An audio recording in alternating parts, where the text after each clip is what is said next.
Welcome to the channel. Ed here with Audio Ultra, and I'm with... Hey, I'm Michael with you guys. How are you? And we have a special guest all the way from New York City. You might have seen him on the internet. His name is David Rozalski. We call him Aussie Dave. Aussie Dave, huh? Yeah, Aussie Dave was actually a nickname one of my other clients in New York City gave him because Dave is super passionate about Aussie. And his passing this past week was just, it hit all of us very, very hard. Very, very hard.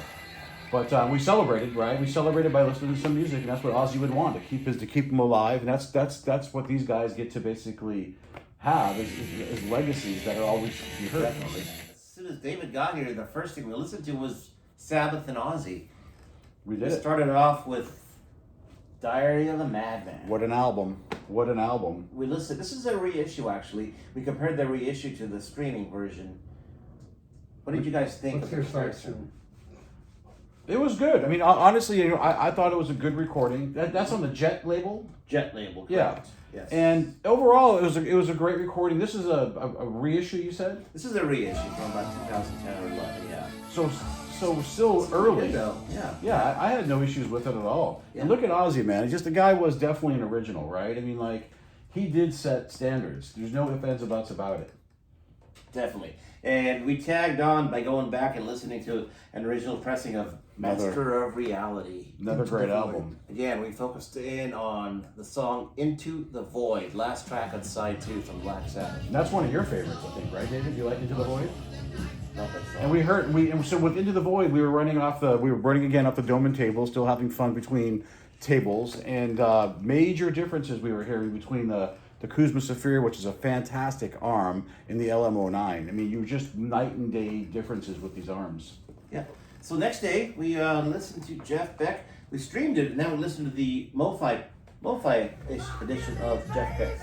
My reference album with like test new equipment. This is my record. You know, and you have albums that you call reference, and it raises a lot of eyebrows. But I think you're right. I mean, like, audiophile recordings I love, but when you get down to these selections of music that you've picked, you can really start picking out and hearing what these albums are really playing and saying to us. You know, David had a fun fact about this record. He told me, I didn't know this, he said that Zeppelin went back and re-recorded Zeppelin 1 after they heard this. I didn't know this. Scrap their album and redo it. So they scrapped Zeppelin 1? They scrapped it after they heard this, Jimmy Page, because he wanted to do You Shook Me and a few other songs that Jeff and Rod did on this record. Mm. I didn't know that. I didn't know that either. yesterday. So they went back and re-recorded them after they heard this. They changed the track list and did different songs. Okay.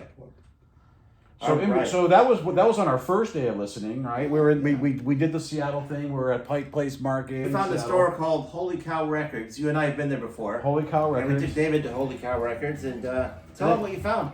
Found this one. A very good, nice island label. Traffic. Spark of High Yield Boys. They played the record for me in the store on their little turntable. There wasn't even a click or a pop on it, so I bought it. And we listened to that today. We came back, we put it on the Claudio, we cleaned it up. Yeah. Reference quality. It is reference quality. I'm going to be on the hunt for this. I'm going to be looking for a first press and find the right version of that. Fantastic album. And along with... Good choice to David. Yeah, good choice. This is my other reference record. Yeah, we were at dinner last night. He brought up Malty Crew, and I said, hey, I love Malty Crew. I got plenty of Malty Crew. It's a very good record to play on a $100,000 system. You want to hear what it could do. Too Fast for Love.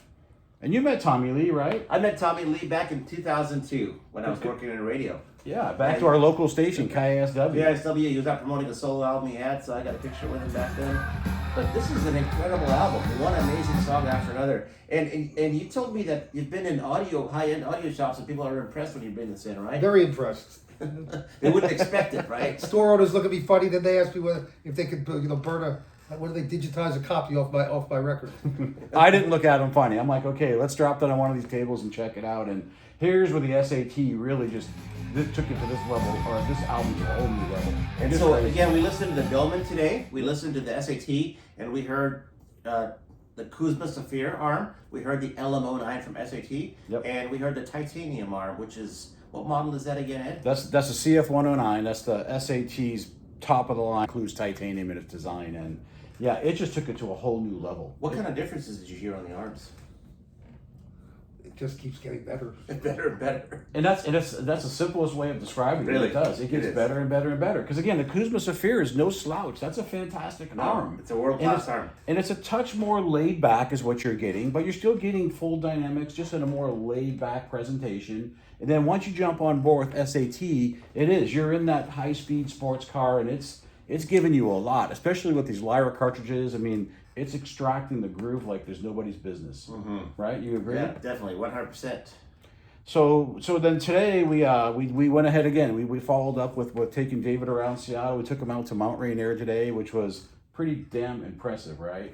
I mean, you don't have to go to the Swiss Alps. Sorry, CH Precision. You can just come here to Seattle and check out our mountains. I mean, at 14,000 foot mountains, just awe-inspiring. So, but anyways, I'm glad to have you here in Seattle. I'm also too. I put this in one of my latest videos for Ozzy. I put this book and showed it in the video, and this is a signed copy we got down at the Sunset Strip. I think at Tower Books years ago. So you got this in person? Yeah. Lined up at a book. So whenever this book was released is what. Yeah, he was promoting this book. Wow. So, anyways, I wanted to give this to my buddy here. I'm gonna hold it on my coffee table for a while. He's more passionate than I am about Ozzy, but again, I love it, and I'm gonna miss that book, but I know it's gonna be in a good spot. So, there you go. There. Anyway, man. I hope you enjoyed yourself out here in the Northwest this week. And tomorrow, we're actually going to be finishing up our tour. We're going to be going to go see Iggy Pop. So we have first row tickets, David scored at Marymore Park, actually. All right. Anyways, with that, then we're gonna probably leave it there, I guess. Yeah, and I hope you make it out to Seattle again. I really enjoyed being around you. Well, I don't. You wanted him to leave. Yeah, we're hoping to get him on the flight tonight, but he decided to stay for Iggy Pop. So, all right. Anyway, All right, guys. leave it there. Rock and roll. Thanks. Bye.